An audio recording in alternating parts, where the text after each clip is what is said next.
Et là, je n'entends pas, je passe la parole à Nathalie Kubler, directrice du laboratoire CLILAC-ARP de l'Université de Paris.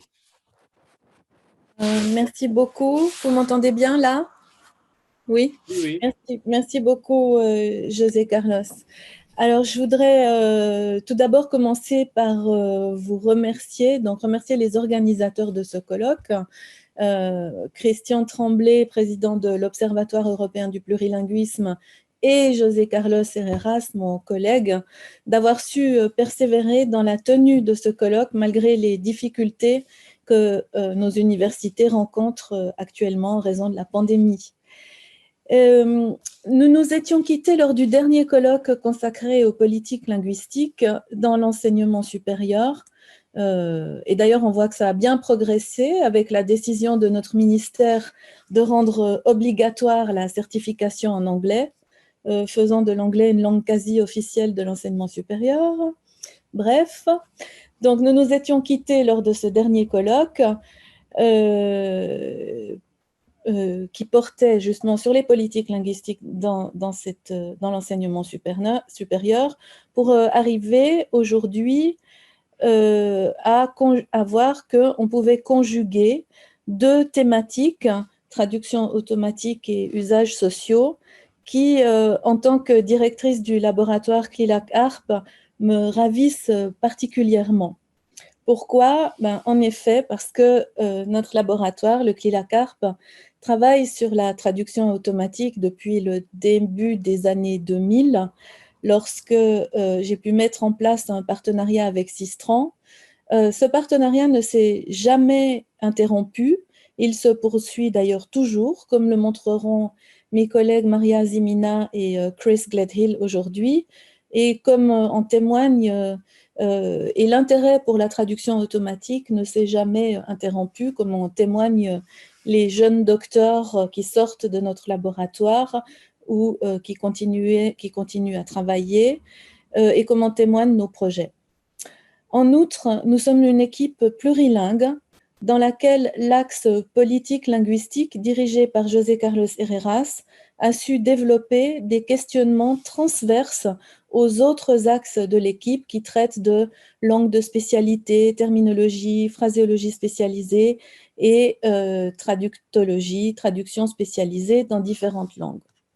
En parcourant le programme, j'ai constaté que certains des questionnements proposés par les différents intervenants rejoignaient ceux du laboratoire. Et c'est pourquoi je me réjouis tout spécialement, parce que je pense que nous allons apprendre beaucoup de choses aujourd'hui.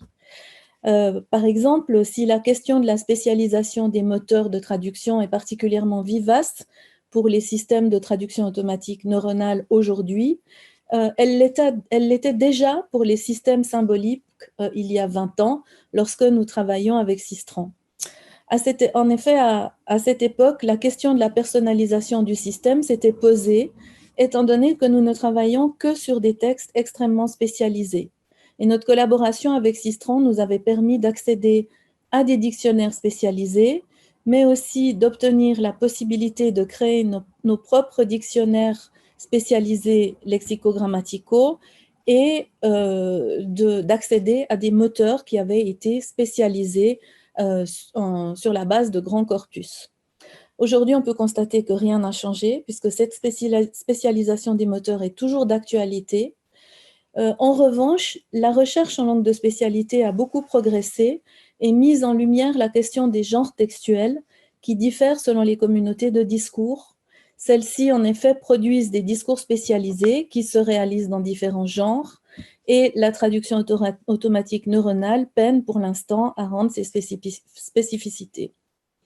Les différences liées aux langues cultures sont en effet difficiles à traduire automatiquement, d'où l'importance de l'être humain dans le processus de traduction automatique.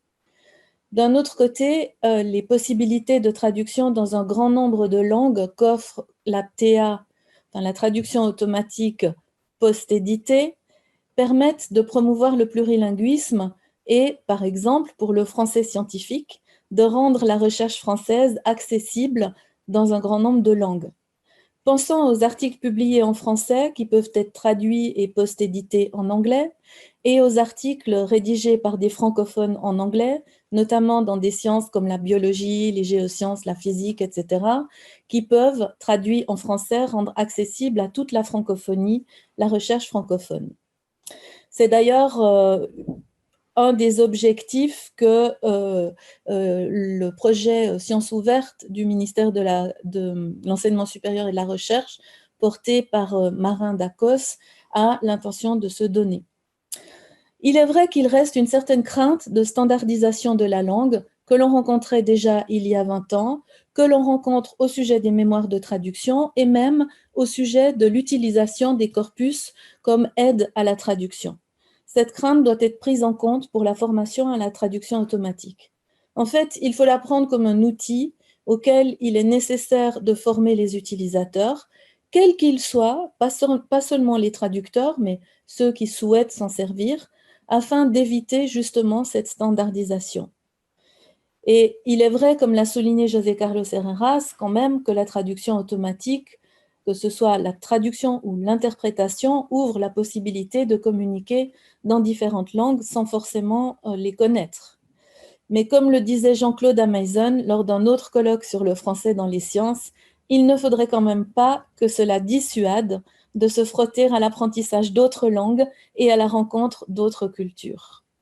Mais je ne veux pas vous retarder davantage dans vos travaux et vous souhaite un excellent colloque, tout en espérant que celui-ci donne lieu à des actes que le laboratoire sera ravi de soutenir. Merci.